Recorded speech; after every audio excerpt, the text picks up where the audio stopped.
Hello ಸ್ನೇಹಿತರೆ, Kannada mister info ಚಾನಲ್ಗೆ ನಿಮಗೆಲ್ಲರಿಗೂ ಸ್ವಾಗತ. ಆ್ಯಕ್ಚುಲಿ ತುಂಬ ತಿಂಗಳಾದ ನಂತರ ಒಂದು ಮೂವಿನ ನಾನು ಎಕ್ಸ್ಪ್ಲೇನ್ ಮಾಡ್ತಿದ್ದೀನಿ. ಈ ಮೂವಿ ಎಕ್ಸ್ಪ್ಲೇನ್ ಮಾಡಲಿಕ್ಕೆ ತುಂಬ ರೀಸನ್ ಇದೆ. ರೀಸೆಂಟ್ ಟೈಮಲ್ಲಿ ಈ ಮೂವಿ ತುಂಬಾ ಹಿಟ್ಟಾಗಿದೆ. ಆ ಮೂವಿ ಬೇರೆ ಯಾವುದೂ ಅಲ್ಲ, ಸ್ತ್ರೀ 2. ಇದೇನಪ್ಪ ಸ್ತ್ರೀ 1ನ ಎಕ್ಸ್ಪ್ಲೇನ್ ಮಾಡಿದೆ, ಈ ಪಾರ್ಟ್ 2ನ ಮಾಡ್ತಿದ್ದೇನಂತ ನೀವು ಅಂದ್ಕೋತಿರ್ಬೋದು. ಪಾರ್ಟ್ 1ನ ಸಿಂಪಲ್ಲಾಗಿ ಎಕ್ಸ್ಪ್ಲೇನ್ ಮಾಡಿ ನಾನು ಪಾರ್ಟ್ 2 ಕಡೆ ಹೋಗ್ತೀನಿ. ಹಾಗೆ ಈ ಮೂವಿಗೆ ಬೇಡಿ ಅನ್ನೋ ಮೂವಿ ಒಟ್ಟಿಗೆ ಲಿಂಕ್ ಇದೆ, ಅದರ ಕಥೆನ ಕೂಡ ಸಿಂಪಲ್ಲಾಗಿ ಹೇಳ್ತೀನಿ. ಸೊ ಈ ವಿಡಿಯೋ ನಮಗೆ ಖಂಡಿತವಾಗಿ ಇಷ್ಟ ಆಗುತ್ತೆ. ಇಷ್ಟ ಆದರೆ ದಯವಿಟ್ಟು ಲೈಕ್, ಕಮೆಂಟ್ ಹಾಗೆ ಶೇರ್ ಮಾಡಿ. ಸೊ ಹಾಗಾದರೆ ಹೆಚ್ಚಿನ ಟೈಮ್ ವೇಸ್ಟ್ ಮಾಡದೆ ಸೀದಾ ಈ ಮೂವಿಯ ಕತೆ ಕಡೆ ಹೋಗೋಣ. ಸೊ ಇವಾಗ ಸ್ತ್ರೀ ಮೂವಿಯ ಪಾರ್ಟ್ 1 ಕಡೆ ಬಂದರೆ, ಮೂವಿಲಿ ಚೂಸ್ ಮಾಡಿದ ಕತೆ ಆ್ಯಕ್ಚುಲಿ ಆಗಿದ್ದು ನಮ್ಮ ಬೆಂಗಳೂರಲ್ಲಿ. ನಾಳೆ ಬಾ ಎಂಬ ಭೂತದ ಬಗ್ಗೆ ನೀವು ಕೇಳಿರ್ತೀರ. ಅದರ ಒಂದು ಬೇಸ್ ಇಟ್ಕೊಂಡು ಮಾಡಿದಂಥ ಮೂವಿದು. ಆ್ಯಕ್ಚುಲಿ ಚಂದೇರಿ ಅಂತ ಒಂದು ಊರಿದೆ. ಆ ಊರಲ್ಲಿ ನಾಳೆ ಬಾ ಸ್ತ್ರೀಯ ಗೋಸ್ಟ್ನ ಒಂದು ಕಾಟ ಎದ್ದಿರುತ್ತೆ.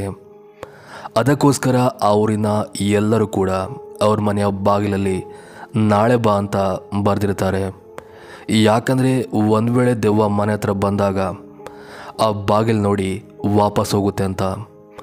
ಇಫ್ ಇನ್ ಕೇಸ್ ಯಾರದೇ ಮನೆ ಬಾಗಿಲಲ್ಲಿ ಆ ರೀತಿ ಬರೆಯದಿದ್ದರೆ ಆ ಮನೆಯ ಒಬ್ಬ ಗಂಡಸನ್ನು ಎತ್ಕೊಂಡೋಗಿ ಕೊಲೆ ಮಾಡುತ್ತೆ. ಸೊ ಈ ರೀತಿಯಾದ ಒಂದು ಕತೆ ಮೂವಿ ತುಂಬ ಹೋಗ್ತಿರುತ್ತೆ.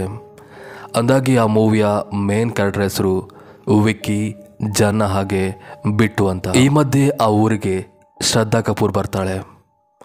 ಆ್ಯಕ್ಚುಲಿ ಅವಳು ಎಲ್ಲಿಂದ ಬಂದ್ಲು, ಹೇಗೆ ಬಂದ್ಲು ಅಂತ ಯಾರಿಗೂ ಕೂಡ ಗೊತ್ತಾಗೋದಿಲ್ಲ. ಮೂವಿಯ ಫಸ್ಟ್ ಹಾಫಲ್ಲಿ ಹೇಗೆ ತೋರಿಸ್ತಾರೆ ಅಂದರೆ, ನೋಡ್ತಿರೋ ನಮಗೆಲ್ಲ ಗೊತ್ತಾಗಬೇಕು ಆ್ಯಕ್ಚುಲಾಗಿ ಸ್ತ್ರೀ ಭೂತ ಅವಳೆ ಅಂತ. ಅಂದರೆ ಅವಳು ಬರೋದು ಹೋಗೋದು ಯಾವುದು ಕೂಡ ನಮಗೆ ಕರೆಕ್ಟಾಗಿ ತೋರಿಸೋದಿಲ್ಲ. ಸೊ ಹೀಗೆ ಮೂವಿ ಹೋಗ್ತಾ ಇರುತ್ತೆ. ಹಾಗೆ ಮೂವಿಯ ಮೇನ್ ಕ್ಯಾರೆಕ್ಟರ್ ಆದ ಜನನ ಕೂಡ ಕಿಡ್ನಾಪ್ ಮಾಡಿಕೊಂಡು ಅದು ತನ್ನ ಅಡ್ಡಕ್ಕೆ ಕರ್ಕೊಂಡು ಹೋಗುತ್ತೆ.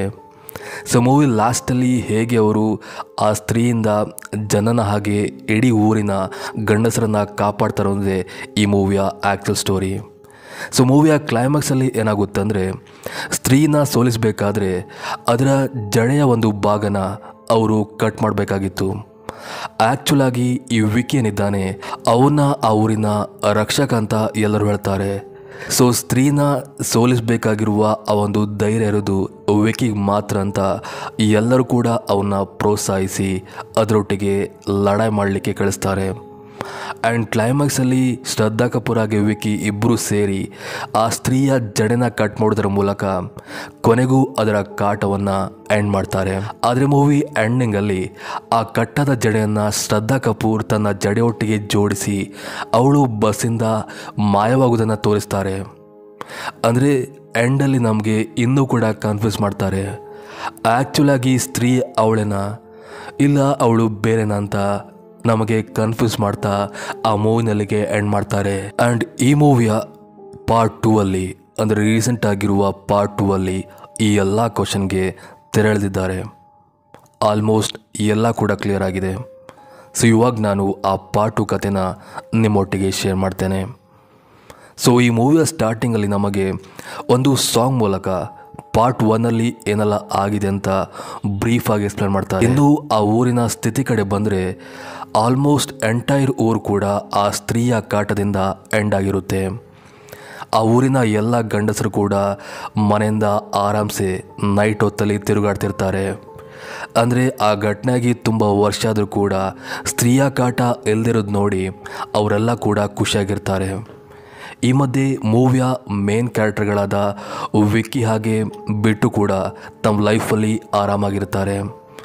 ಹೀಗಿರುವಾಗ ಆ ಊರಲ್ಲಿ ಒಂದು ಸ್ಟ್ರೇಂಜ್ ಆಗಿರೋ ಹಾರರ್ ಘಟನೆ ಆಗುತ್ತೆ. ಆ ಘಟನೆನ ನಾನೀಗ ಸ್ವಲ್ಪ ಎಕ್ಸ್ಪ್ಲೇನ್ ಮಾಡಲೇಬೇಕು. ಒಂದಿನ ಮಧ್ಯರಾತ್ರಿ ಆ ಊರಿನ ಹುಡುಗಿಯೊಬ್ಬಳು ಸ್ಮೋಕ್ ಮಾಡಬೇಕಂತ ಅವಳ ಮನೆಯಿಂದ ತುಂಬ ದೂರ ಹೋಗಿ ಒಂದು ದಾರಿಯಲ್ಲಿ ನಿಂತು ಸ್ಮೋಕ್ ಮಾಡ್ತಿರ್ತಾಳೆ. ಹೀಗೆ ಅವಳು ಸ್ಮೋಕ್ ಮಾಡ್ತಾ ಮೊಬೈಲ್ ನೋಡ್ತಿರುವಾಗ ಅವಳ ಪಕ್ಕದಲ್ಲಿ ಯಾವುದೋ ಒಂದು ಆಕೃತಿ ಪಾಸಾದಾಗೆ ಭಾಸವಾಗುತ್ತೆ. ಆ್ಯಂಡ್ ಅವಳ ಹಿಂದಿಂದ ಕೂಡ ಯಾವುದೋ ಆಕೃತಿ ನಿಂತು ಅವಳನ್ನೇ ಗುರಾಯಿಸ್ತಿರುವ ಹಾಗೆ ನಮಗೆ ಕರೆಕ್ಟಾಗಿ ತೋರಿ ಬರುತ್ತೆ. ಆ್ಯಂಡ್ ಸ್ವಲ್ಪ ಹೊತ್ತಾದ ನಂತರ ಆ ಆಕೃತಿಯಿಂದ ಬಾಲ್ ಥರದ ವಸ್ತುವೊಂದು ಉರುಳ್ಕೊಂಡು ಅವಳ ಪಕ್ಕನೆ ಬಂದು ನಿಲ್ಲುತ್ತೆ. ನೋಡ್ತಿರೋ ನಮಗೆ ಕರೆಕ್ಟಾಗಿ ಗೊತ್ತಾಗುತ್ತೆ ಅದು ಆಕೃತಿಯ ತಲೆ ಅಂತ. ಬಟ್ ಅವಳಿಗದು ಗೊತ್ತಾಗದೆ ಅದನ್ನ ಪಿಕ್ ಮಾಡಿಕೊಂಡು ಅಬ್ಸರ್ವ್ ಮಾಡ್ತಾಳೆ. ಆ್ಯಂಡ್ ಒಮ್ಮೆಲೆ ಆ ತಲೆ ಉಲ್ಟಾ ತಿರುಗಿ ಅದರ ಮುಖನ ಅವಳಿಗೆ ತೋರಿಸುತ್ತೆ. ನಿಜವಾಗ್ಲೂ ಅದೊಂದು ಭಯಂಕರವಾದ ದೆವ್ವದ ಮುಖವಾಗಿತ್ತು. ಇವಳು ಗಾಬರಿಂದ ಕೂಕೊಂಡು ಅದರಿಂದ ಎಸ್ಕೇಪ್ ಆಗಲಿ ನೋಡ್ತಾಳೆ. ಬಟ್ ಆ ತಲೆಯಿಂದ ಏನೋ ಒಂಥರದ ಹಗ್ಗ ಥರ ಬಂದು ಅವಳನ್ನ ಎಳ್ಕೊಂಡೋಗಿ ಮಾಯವಾಗಿ ಬಿಡುತ್ತೆ. ಹಾಗೆ ಆ ಸೀನ್ ಕೂಡ ಅಲ್ಲಿಗೆ ಎಂಡ್ ಆಗುತ್ತೆ. ಸೊ ಇದ್ರ ಮೂಲಕ ನಮಗೆ ಏನು ತೋರಿಸ್ತಾರಂದರೆ ಆ ಊರಲ್ಲಿ ಸ್ತ್ರೀ ಕಾಟೇನೋ ಎಂಡ್ ಆಯಿತು, ಬಟ್ ಬೇರೆ ಯಾವುದೋ ಒಂದು ರುಂಡೆಲ್ದಿರೋ ಆಕೃತಿಯ ಕಾಟ ಮತ್ತೆ ಶುರುವಾಗಿದೆ ಅಂತ ತೋರಿಸ್ತಾ ಆ ಮೂವಿನ ಇಂಟೋನ ಸ್ಟಾರ್ಟ್ ಮಾಡ್ತಾರೆ. ನೆಕ್ಸ್ಟ್ನಲ್ಲಿ ನಮಗೆ ಮತ್ತೊಬ್ಬ ಕ್ಯಾರೆಕ್ಟರ್ನ ಪರಿಚಯ ಆಗುತ್ತೆ. ಆ್ಯಕ್ಚುಲಿ ಈ ಕ್ಯಾರೆಕ್ಟರ್ ಪಾರ್ಟ್ 1 ಕೂಡ ಇತ್ತು. ಆ ಕ್ಯಾರೆಕ್ಟರ್ನ ಹೆಸರು ರುದ್ರ ಅಂತ. ಸೊ ರುದ್ರ ಆ್ಯಕ್ಚುಲಿ ಒಬ್ಬ ಲೈಬ್ರರಿಯನ್ ಆಗಿದ್ದ. ಅವನಿಗೆ ಪಾರ್ಟ್ 1 ಆ್ಯಕ್ಚುಲಿ ಸ್ತ್ರೀ ಕತೆ ಬಗ್ಗೆ ಗೊತ್ತಿತ್ತು, ಈ ಸ್ತ್ರೀ ಎಲ್ಲಿಂದ ಬಂದಳು ಹೇಗೆ ಅಂತ. ಸೊ ಈ ಮೂವಿಯ ನೆಕ್ಸ್ಟಿನಲ್ಲಿ ನಮಗೆ ಆ ರುದ್ರ ಭಯಂಗೆ ಒಂದು ಅನ್ನೋನ್ ಅಡ್ರೆಸ್ ಮೂಲಕ ಒಂದು ಪತ್ರ ಬರುತ್ತೆ. ಆ ಪತ್ರದಲ್ಲಿ ಆ್ಯಕ್ಚುಲಿ ಒಂದು ಭಯಾನಕವಾದ ವಿಷಯ ಇತ್ತು. ಅದೇನಪ್ಪ ಅಂದರೆ ಸ್ತ್ರೀಯ ಕಾಟ ಯಾವಾಗ ಈ ಊರಿಂದ ಮುಕ್ತಿಯಾಗುತ್ತೋ ಆವಾಗ ಅವನು ಬರ್ತಾನಂತ. ಇಲ್ಲಿ ಅವನು ಅಂದರೆ ನಮಗೆ ಕ್ಲಿಯರಾಗಿ ಗೊತ್ತಾಗಿರುತ್ತೆ ಅದು ರುಂಡೆಲ್ದಿರುವ ಆ ದೆವ್ವ ಅಂತ. ಬಟ್ ರುದ್ರ ಭಯಂಗೆ ಅದು ಗೊತ್ತಾಗೋದಿಲ್ಲ. ಓ ಅಂದರೆ ಯಾವುದು ಅಂತ ಅದನ್ನ ತಿಳ್ಕೊಳ್ಳಿಕ್ಕೋಸ್ಕರ ಅವನು ವಿಕ್ಕಿನ ಹೋಗಿ ಮೀಟ್ ಮಾಡ್ತಾನೆ. ಬಟ್ ವಿಕ್ಕಿ ಮಾತ್ರ ಇನ್ನೂ ಕೂಡ ಶ್ರದ್ಧಾ ಕಪೂರ್ನ ಗುಂಗಲ್ಲಿದ್ದಿರ್ತಾನೆ. ಯಾಕಂದರೆ ಅವನಿಗೆ ಯಾವಾಗಲೂ ಕೂಡ ಅವಳದ್ದೇ ಒಂದು ಆಕೃತಿ ತೋರಿ ಬರ್ತಿರುತ್ತೆ. ಅವಳು ಆ ಊರಿಂದ ಮಾಯವಾಗಿ ತುಂಬ ವರ್ಷ ಆಗಿತ್ತು. ಬಟ್ ಇವನು ಮಾತ್ರ ಅವಳು ಇನ್ನೂ ಕೂಡ ಇದ್ದಾಳೆ, ಬಂದೇ ಬರ್ತಾಳಂತ ಕನಸು ಕಾಣ್ತಿರ್ತಾನೆ. ಸೊ ರುದ್ರಭಯ ಹೋಗಿ ಆ ಪತ್ರದ ಬಗ್ಗೆ ವಿಕ್ಕಿ ಹತ್ರ ಹೇಳಿದಾಗ ಅವನು ಅದನ್ನ ಸೀರಿಯಸ್ ಆಗಿ ತಗೊಳ್ಳೋದಿಲ್ಲ.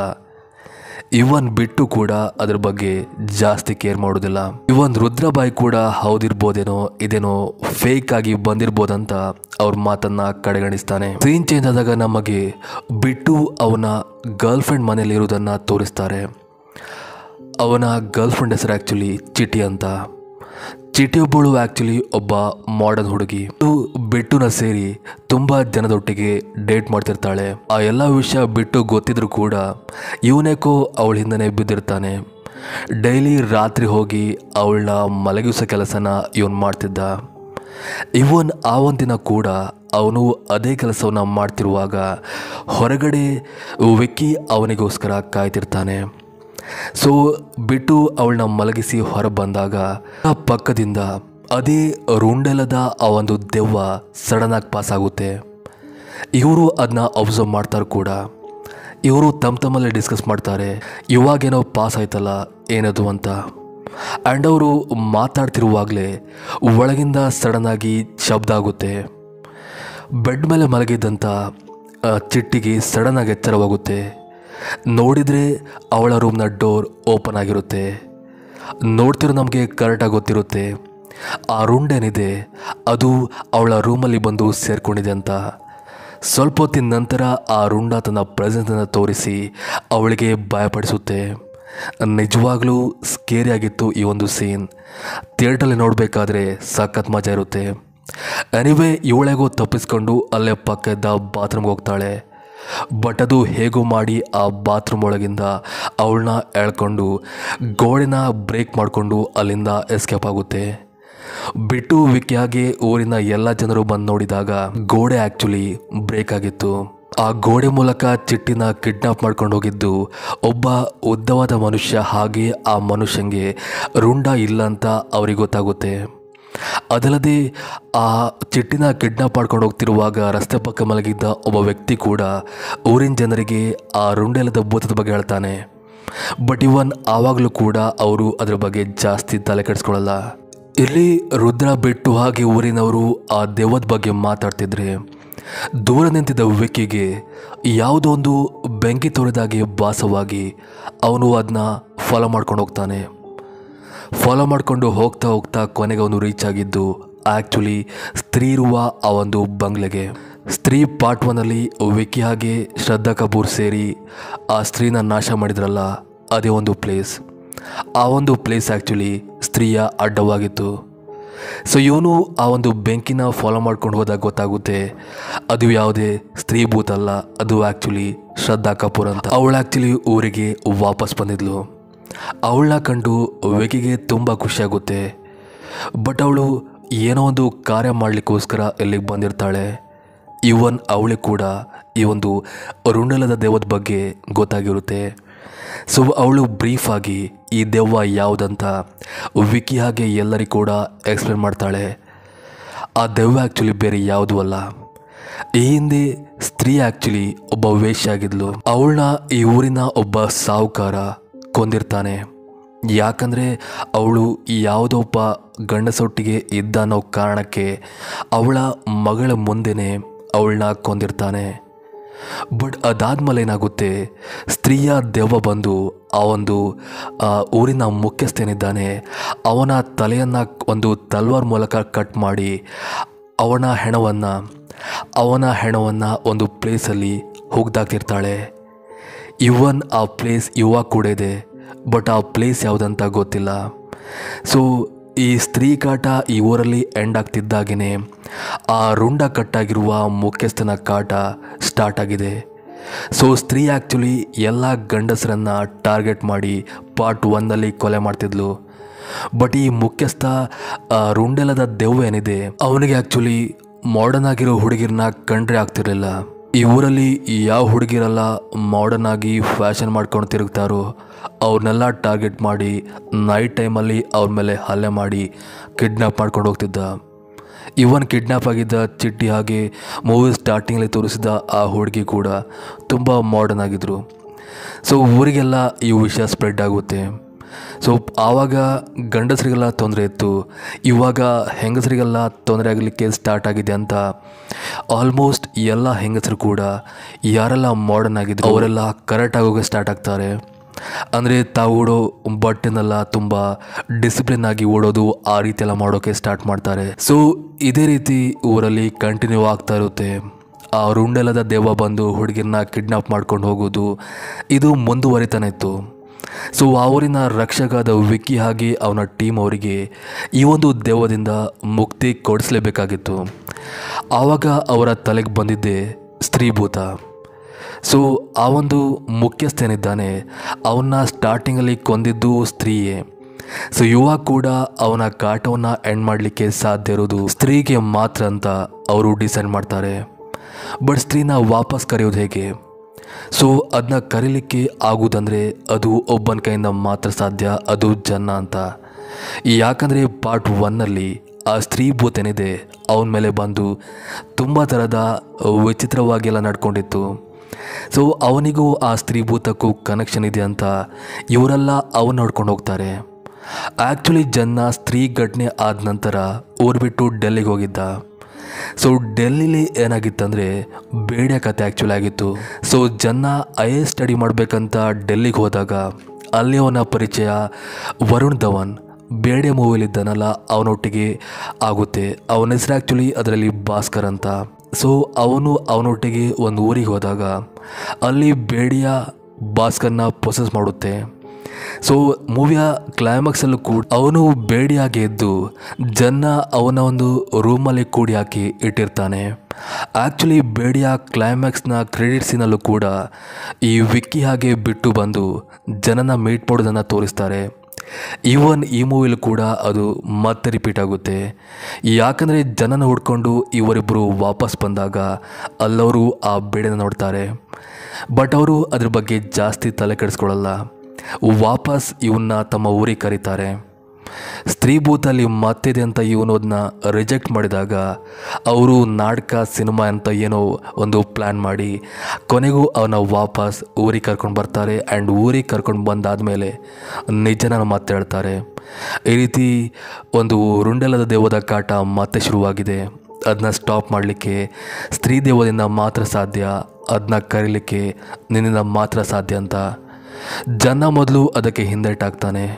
ಬಟ್ ನಂತರ ಹೇಗೆ ಒಪ್ಕೊಂಡು ಅದನ್ನ ರಾತ್ರಿ ಬಿಟ್ಟು ವಿಕ್ಕಿ, ಜನ್ನ ಹಾಗೆ ರುದ್ರ ಈ ನಾಲ್ವರು ಸೇರಿ ಆ ಸ್ತ್ರೀ ಅಡ್ಡೇನಿದೆ ಅಲ್ಲೋಗ್ತಾರೆ. ಅಲ್ಲೋಗಿ ಜನ್ನ ಆ್ಯಕ್ಚುಲಿ ಆ ಸ್ತ್ರೀ ದೆವ್ವನ ಕರೀಲಿಕ್ಕೆ ಟ್ರೈ ಮಾಡ್ತಾನೆ. ಬಟ್ ಯಾವ ಸ್ತ್ರೀ ದೆವ್ವ ಕೂಡ ಅಲ್ಲಿ ಪ್ರತ್ಯಕ್ಷವಾಗುವುದಿಲ್ಲ. ಬದಲಾಗಿ ಅದೇ ಸರ್ಕಟ ಅಂದರೆ ರುಂಡಲದ ಆ ದೆವ್ವ ಏನಿದೆ ಅದು ಪ್ರತ್ಯಕ್ಷವಾಗಿ ಇವರೆಲ್ಲರಿಗೂ ಕೂಡ ಎದುರಿಸುತ್ತೆ. ವಿಕ್ಕಿ ಬಿಟ್ಟು ಹಾಗೆ ರುದ್ರಭಯನಿಗೆ ಕಡಿಮೆ ಪ್ರಮಾಣದಲ್ಲಿ ಭಯಪಡಿಸಿದರೆ ಜನ್ನಾಗೆ ಮಾತ್ರ ಅದು ತುಂಬ ಆಘಾತವಾಗಿ ಭಯಪಡಿಸುತ್ತೆ. ಅದು ಅವನ್ನ ಪೊಸೆಸ್ ಮಾಡಿ ಒಂದು ಗೋಡೆ ಹತ್ತಿರ ಅವನು ಗಾಳಿಯಲ್ಲಿ ತೇಲುವ ಹಾಗೆ ಮಾಡುತ್ತೆ. ಅಂದರೆ ಅವನು ಸ್ವಲ್ಪ ಹೊತ್ತಲ್ಲಿ ಆ ಸರ್ಕಟ ದೆವ್ವ ಏನಿದೆ ಅದರ ವಶದಲ್ಲಿದ್ದ. ಅನಂತರ ಏನೋವಾಗಿ ಅವನಲ್ಲೇ ಕುಸಿದು ಬೀಳ್ತಾನೆ. ಎಲ್ಲರೂ ಹೋಗಿ ಚೆಕ್ ಮಾಡಿದಾಗ ಅವನ ಉಸಿರೇ ಆಡ್ತಿರ್ಲಿಲ್ಲ. ವಿಕ್ಕಿಯಾಗಿ ಬಿಟ್ಟುಗೆ ತುಂಬ ಬೇಸರವಾಗುತ್ತೆ. ಏನೋ ಮಾಡೋಕ್ಕೆ ಹೋಗಿ ಇವನ ಪ್ರಾಣ ಹೋಯ್ತಲ್ಲ ಅಂತ. ಬಟ್ ಆ್ಯಕ್ಚುಲಿ ಆ ಥರದ್ದೇನೂ ಕೂಡ ಆಗೋದಿಲ್ಲ.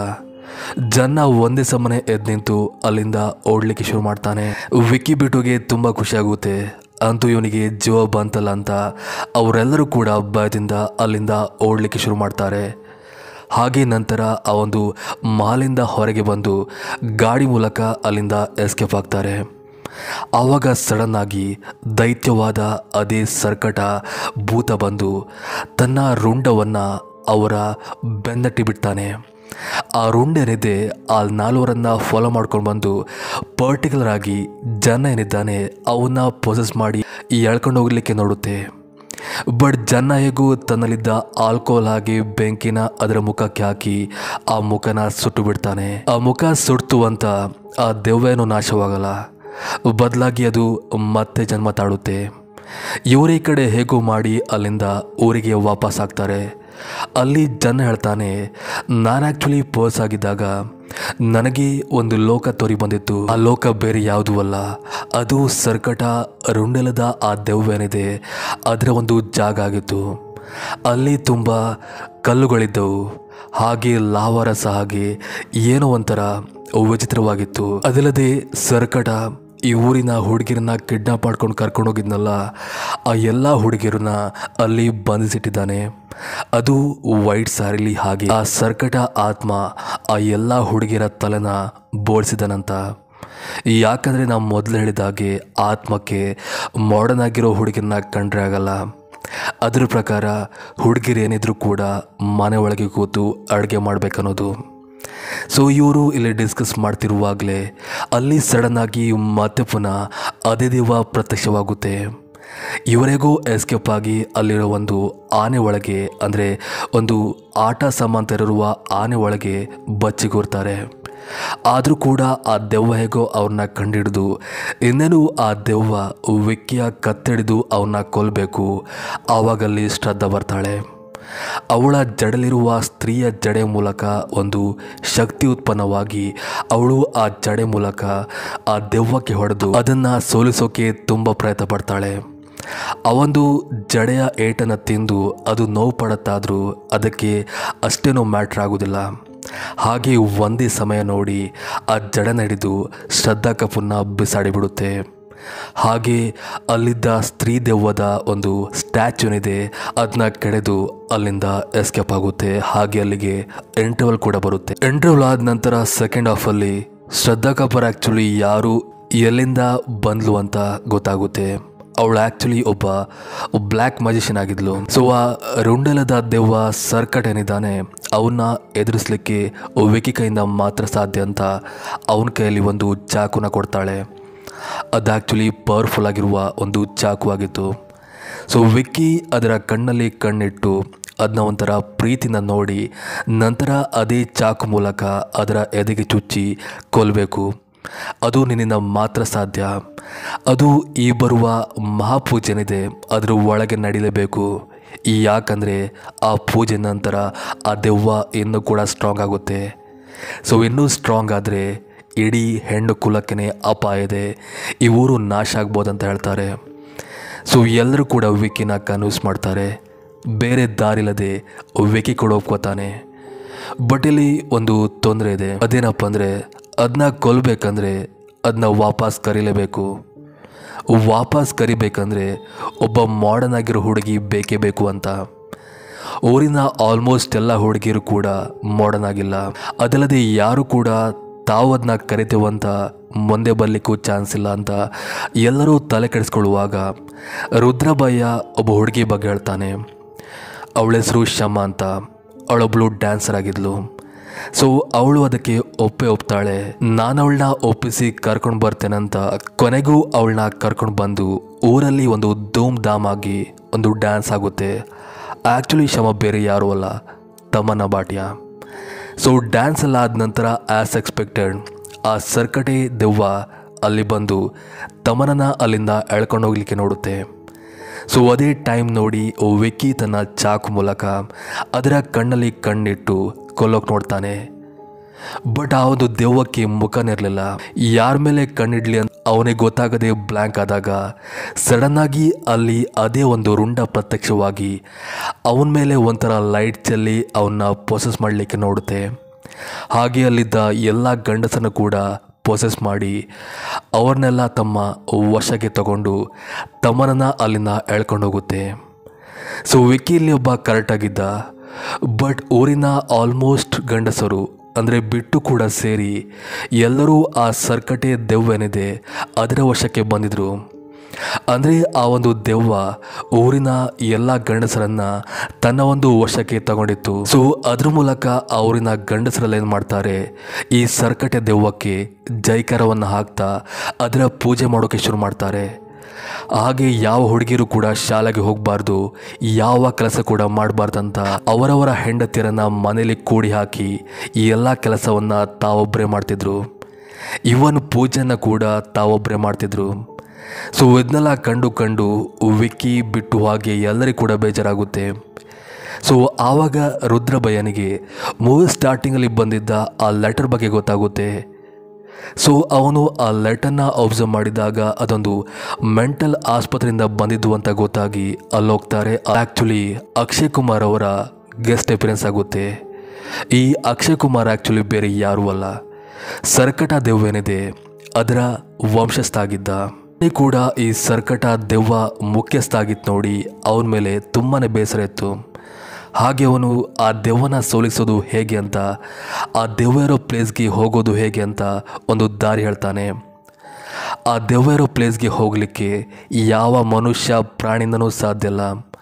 ಆ ದೆವ್ವ ಇರೋ ಪ್ಲೇಸ್ಗೆ ಹೋಗಲಿಕ್ಕೆ ಸಾಧ್ಯ ಇರೋದು ಅರ್ಧ ಗಂಡಸು ಅರ್ಧ ಹೆಂಗಸಿಗೆ ಮಾತ್ರ ಅಂತ. ಅಂದರೆ ಅವನ ಮಾತಿನರ್ಥ ಅರ್ಧನಾರೀಶ್ವರ ಅಂತ. ಸರಿ ಅಂತ ಇವರೆಲ್ಲರೂ ಕೂಡ ಅಲ್ಲಿಂದ ವಾಪಸ್ ಆಗ್ತಾರೆ. ವಿಕ್ಕಿ ಬಿಟ್ಟು ರುದ್ರ ಯಾರಿಗೂ ಕೂಡ ಅವನ ಮಾತಿನ ಅರ್ಥ ಗೊತ್ತಾಗೋದಿಲ್ಲ. ಬಟ್ ಶ್ರದ್ಧಾ ಗೊತ್ತಾಗಿರುತ್ತೆ. ಅಂದರೆ ವಿಕ್ಕಿ ಹಾಗೆ ಶ್ರದ್ಧಾ ಇಬ್ಬರು ಒಟ್ಟುಗೂಡಿ ಅರ್ಧನಾರೀಶ್ವರ ಆಗಿ ಆ ಒಂದು ಪ್ಲೇಸ್ಗೆ ಹೋಗ್ಬೇಕಂತ. ಸೊ ಅವರು ಅದೇ ಕೂಡಲೇ ವಿಕ್ಕಿ ಕೈಯಲ್ಲಿ ಆ ಚಾಕುಗೊಟ್ಟು ರೆಡಿ ಮಾಡಿಸಿ ರುದ್ರ ಹಾಗೆ ಜನ ಒಟ್ಟಿಗೆ ಆ ಪ್ಲೇಸ್ಗೆ ಹೋಗ್ತಾರೆ. ಈ ಮಧ್ಯೆ ಬಿಟ್ಟು ಅಲ್ಲಿ ಬಂದು ಅವರನ್ನು ತಡೆಯಕ್ಕೆ ನೋಡ್ತಾನೆ. ಬಟ್ ಹೇಗೋ ಅವರು ಅವನ ಬಾಯಿ ಕೈನೆಲ್ಲ ಕಟ್ಟಿ ಹಾಕಿ ಅವ್ರ ಜೊತೆ ಇರಿಸ್ತಾನೆ. ಇಲ್ಲಿ ಹೊರಗಡೆ ಜನ ರುದ್ರ ಹಾಗೆ ಬಿಟ್ಟು ಇದ್ದರೆ ಶ್ರದ್ಧಾ ಕಪೂರ್ ಹಾಗೆ ವಿಕ್ಕಿ ತಾವಿಬ್ಬರೂ ಸೇರಿ ಒಂದಾಗಿ ಕೊನೆಗೂ ಆ ಸರ್ಕಟ್ ಇದ್ದನಲ್ಲ ಆ ಒಂದು ಪ್ಲೇಸ್ಗೆ ಹೋಗ್ತಾರೆ. ನಿಜವಾಗ್ಲೂ ಆ ಪ್ಲೇಸ್ ಭಯಾನಕವಾಗಿತ್ತು. ಅಂದರೆ ಸುತ್ತಮುತ್ತ ಲಾವರಸಿಂದ ಕೂಡಿದ್ರೆ ಕಲ್ಲೆಲ್ಲ ಗಾಳಿಲಿ ತೇಲ್ತಿತ್ತು. ಸೊ ಆವಾಗ ಶ್ರದ್ಧಾ ಹೇಳ್ತಾಳೆ, ಈ ಸರ್ಕಟ ದೇವನ ಕೊಲ್ಲಿಕ್ಕೆ ಒಬ್ಬ ಸ್ತ್ರೀ ಬಲಿಯಾಗಬೇಕು, ಆ ಸ್ತ್ರೀ ನಾನೇ ಅಂತ. ವಿಕ್ಕಿ ಅದಕ್ಕೆ ಒಪ್ಪೋದಿಲ್ಲ, ಹೀಗಾಗಬಾರ್ದಂತ. ಬಟ್ ಶ್ರದ್ಧಾ ಕನ್ವಿನ್ಸ್ ಮಾಡ್ತಾಳೆ. ಅಲ್ಲಿ ಕೂಡಿ ಹಾಕಿರುವ ಎಲ್ಲ ಹುಡುಗಿಯರನ್ನು ಬಂದಿಯಿಂದ ಬಿಡುಗಡೆ ಮಾಡುವಂತ ಅವನ್ನ ಕಳಿಸ್ತಾನೆ. ಇವನು ಸರಿ ಅಂತ ಅವನ್ನೆಲ್ಲ ಬಂದಿ ಮಾಡಲಿಕ್ಕೆ ಹೋದಾಗ ಈ ಕಡೆ ಅದೇ ರುಂಡೆಲದ ದೆವ್ವ ಪ್ರತ್ಯಕ್ಷವಾಗಿ ಶ್ರದ್ಧನ ಪೊಸೆಸ್ ಮಾಡಿ ಅವಳನ್ನ ಕೊಲ್ಲೋಕೆ ನೋಡುತ್ತೆ. ಅದೇಗೋ ವಿಕ್ಕಿ ಗೊತ್ತಾಗಿ ತನ್ನ ಚಾಕು ಮೂಲಕ ಆ ರುಂಡನ ಕಟ್ ಮಾಡ್ತಾನೆ. ಕಟ್ ಮಾಡಿದರೂ ಕೂಡ ಆ ದೆವ್ವ ಆ್ಯಕ್ಚುಲಿ ಯಾವುದೇ ರೀತಿಯಲ್ಲಿ ಸತ್ತೋಗೋದಿಲ್ಲ. ಅದು ಮತ್ತೆ ಪುನಃ ಪ್ರತ್ಯಕ್ಷವಾಗ್ತಾನಿರುತ್ತೆ. ಸೊ ಹೀಗೆ ತುಂಬ ಹೊತ್ತುಗಳ ಕಾಲ ಶ್ರದ್ಧಾ ಹಾಗೆ ವಿಕ್ಕಿ ಇಬ್ಬರು ಕೂಡ ಆ ದೆವ್ವದೊಟ್ಟಿಗೆ ಹೋರಾಡಿ ಅದನ್ನ ಕೊಲ್ಲೋಕೆ ನೋಡುತ್ತೆ. ಬಟ್ ಸಾಧ್ಯವಾಗದಿದ್ದಾಗ ಅಲ್ಲಿ ಆ ಬೇಡಿಯ ವರುಣ್ ಧವನ್ ಪ್ರತ್ಯಕ್ಷವಾಗಿ ತನ್ನ ಬೇಡಿಯ ರೂಪದಲ್ಲಿ ಆ ಒಂದು ದೆವ್ವನ ಕೊಲ್ಲೋಕೆ ನೋಡುತ್ತೆ. ಬಟ್ ಅವನ ಕೈಯಲ್ಲಿ ಕೂಡ ಅದು ಸಾಧ್ಯವಾಗುವುದಿಲ್ಲ. ಆವಾಗ ಶ್ರದ್ಧಾ ಕಪೂರ್ನ ಗಮನ ಅಲ್ಲಿದ್ದ ಒಂದು ತಲ್ವಾರ್ ಕಡೆ ಹೋಗುತ್ತೆ. ಆ್ಯಕ್ಚುಲಿ ಆ ತಲ್ವಾರಿಂದನೇ ಹಿಂದೆ ಸ್ತ್ರೀ ದೆವ್ವ ಆ ದೆವ್ವನ ಕೊಂದಿದ್ದು, ಅಂದರೆ ಮುಖ್ಯಸ್ಥೇನಿದ್ದಾನೆ ಅವನ್ನ ಕೊಂದಿದ್ದು. ಸೊ ಅದನ್ನ ತೆಗೆದು ಕೊಲ್ಲೋಕ್ಕೆ ವಿಕಿ ಕೈಯಿಂದ ಮಾತ್ರ ಸಾಧ್ಯ ಅಂತ ಇವಳು ಹೇಳ್ತಾಳೆ. ಸೊ ವಿಕಿ ಕೂಡ ಹೋಗಿ ಅದನ್ನ ತೆಗಿಲಿಕ್ಕೆ ಮುಂದಾಗ್ತಾನೆ. ಬಟ್ ಅದನ್ನ ತೆಗಿಲಿಕ್ಕೆ ಅವನ ಕೈಯಲ್ಲಿ ಆಗೋದಿಲ್ಲ. ಆವಾಗ ಶ್ರದ್ಧಾ ಹೇಳ್ತಾಳೆ, ನಿನ್ನ ಮನಸ್ಸಿಟ್ಟು ಅದನ್ನ ತೆಗಿಲಿಕ್ಕೆ ಮುಂದಾಗು, ಆವಾಗ ಬರುತ್ತೆ ಅಂತ. ಬಟ್ ಅಷ್ಟೊತ್ತಿಗಾಗಲಿ ಆ ರುಂಡ ಬಂದು ಅವನಿಗೆ ಕಾಡೋಕೆ ಶುರು ಮಾಡುತ್ತೆ. ಸೊ ಈ ಮಧ್ಯೆ ಶ್ರದ್ಧಾ ಕೂಡ ಅದರೊಟ್ಟಿಗೆ ಪರ್ಸಾಗಿ ಇನ್ನೇನು ಅವಳು ಕೂಡ ಸತ್ತೋಗ್ಬೇಕು. ಆವಾಗ ಅವಳು ಅಮ್ಮ ಅಂತ ಜೋರಾಗಿ ಹೋಗ್ತಾಳೆ. ಆವಾಗ ಮೇಲಿಂದ ಅದೇ ಸ್ತ್ರೀ ದೆವ್ವ ಪ್ರತ್ಯಕ್ಷವಾಗಿ ಆ ಸರ್ಕಟ ದೆವ್ವದೊಟ್ಟಿಗೆ ಹೋರಾಡುತ್ತೆ. ಇವನ್ ಅವಳ ಕೈಯಲ್ಲಿ ಕೂಡ ಅದನ್ನ ಸೋಲಿಸೋಕೆ ಆಗದಿದ್ದಾಗ ಮತ್ತೆ ಪುನಃ ವಿಕ್ಕಿ ಹೋಗಿ ಮನಸ್ಸಿಟ್ಟು ಆ ಒಂದು ತಲ್ವಾರ್ನ ತೆಗೆದು ಸ್ತ್ರೀಗೆ ಕೊಡ್ತಾನೆ. ಸೊ ಸ್ತ್ರೀ ದೆವ್ವ ಆ ಒಂದು ತಲ್ವಾರ್ ಮೂಲಕ ಮತ್ತೆ ಪುನಃ ಆ ಒಂದು ಆತ್ಮನ ಕೊಂದು ಅದೇ ಲಾವರಸದ ಕೆಳಗೆ ಹಾಕಿ ಅಲ್ಲಿಗೆ ಆ ಸರ್ಕಟ ಆತ್ಮದ ಕಾಟ ಎಂಡ್ ಆಗುವಂತೆ ಮಾಡ್ತಾಳೆ. ಹಾಗೆ ನಂತರ ಆ ಸ್ತ್ರೀ ದೆವ್ವ ಸಡನ್ ಆಗಿ ಬಂದು ಶ್ರದ್ಧಾ ಕಪೂರ್ ಮುಂದೆ ನಿಲ್ಲುತ್ತೆ. ಆವಾಗ ಶ್ರದ್ಧಾ ಆ ಸ್ತ್ರೀ ದೆವ್ವನ ಅಮ್ಮ ಅಂತ ಕರೀತಾಳೆ, ಹಾಗೆ ಇಲ್ಲಿಂದ ಹೋಗುವಂತಾಳೆ. ಇವನವಾಗ ಆ ದೆವ್ವ ಕೂಡ ಅಲ್ಲಿಂದ ಮಾಯವಾಗುತ್ತೆ. ನಂತರ ಎಲ್ಲರೂ ಕೂಡ ಸೇಫಾಗಿ ಆ ಒಂದು ಪ್ಲೇಸಿಂದ ಹೊರಬಂದು ತಮ್ಮ ಊರಿಗೆ ಹೋಗ್ತಾರೆ. ಮೂವಿಯಲ್ಲಿ ಲಾಸ್ಟಿನಲ್ಲಿ ನಮ್ಗೆ ಗೊತ್ತಾಗುತ್ತೆ ಈ ಶ್ರದ್ಧಾ ಆ್ಯಕ್ಚುಲಿ ಒಬ್ಬ ದೆವ್ವ ಅಂತ. ಎಸ್, ಅವಳು ಯಾವುದೇ ರೀತಿಯ ಮ್ಯಾಜಿಷಿಯನ್ ಅಲ್ಲ, ಒಬ್ಬ ದೆವ್ವ ಆಗಿದ್ಲು. ಅವಳೊಂದು ಗೋಸ್ಟ್. ಹಾಗೆ ಆ ಸ್ತ್ರೀ ದೆವ್ವಕ್ಕೆ ಒಂದು ಮಗು ಇತ್ತು ಅಂತ ಹೇಳಿದ್ದೆ, ಅದು ಬೇರೆ ಯಾರೂ ಅಲ್ಲ, ಇವಳೇ ಆಗಿದ್ಲು. ಹಾಗೆ ಅಲ್ಲಿಗೆ ಆ ಮೂವಿ ಕೂಡ ಎಂಡ್ ಆಗುತ್ತೆ. ಮೂವಿಯಲ್ಲಿ ಲಾಸ್ಟಿನಲ್ಲಿ ಅಕ್ಷಯ್ ಕುಮಾರ್ನ ಮತ್ತೆ ತೋರಿಸ್ತಾರೆ. ಅಂದರೆ ಸರ್ಕಟ ಆತ್ಮ ಅವನ್ನ ಪೊಸೆಸ್ ಮಾಡಿ ಈ ಮೂವಿ ಇನ್ನೂ ಕೂಡ ಎಂಡ್ ಆಗಿಲ್ಲ ಅಂತ ತೋರಿಸ್ತಾ ಅಲ್ಲಿಗೆ ಎಂಡ್ ಮಾಡಿಬಿಡ್ತಾರೆ. ಸೊ ಇದಿಷ್ಟು ಇವತ್ತಿನ ಕತೆ. ಮತ್ತೊಂದು ಕತೆ ಒಟ್ಟಿಗೆ ಮತ್ತೆ ಸಿಗ್ತೀನಿ. ಅಲ್ಲಿವರೆಗೂ ಥ್ಯಾಂಕ್ ಯು ಫಾರ್ ವಾಚಿಂಗ್.